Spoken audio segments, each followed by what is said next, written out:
السلام عليكم ورحمة الله وبركاته. هنا من داخل مسجد محمد علي باشا. المسجد ده تم إنشاؤه سنة 1830 وتم افتتاحه سنة 1848. اللي بناه طبعا محمد علي باشا هو موجود في المقبرة دي. دي مقبرة نحاسية معمولة من الزخارف، شكلها المعماري مميز جدا.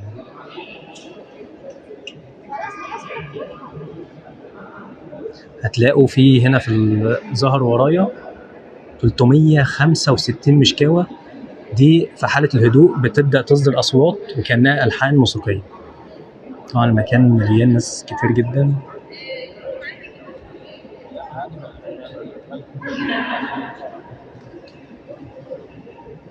معروف إن هو المسجد ده مبني من رخام المرمر.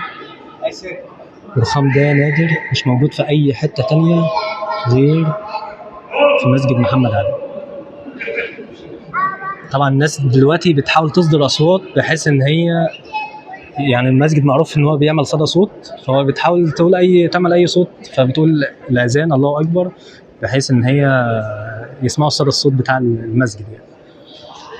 طبعا المسجد موجود على صورة ال20 جنيه سواء القديمة أو الجديدة، ده نظرا لأهميته التاريخية واللي هو الشكل المعماري، هو مبني على الطراز العثماني، وده من المباني المميزة جدا إن هي معمولة على الطراز العثماني. ده طبعا هو مش أول مسجد اتبنى على الطراز العثماني، أول مسجد اتبنى على الطراز العثماني هو مسجد سليمان باشا الخادم، ولكن هو أميز مسجد بالشكل المعماري ده هو مسجد محمد علي باشا.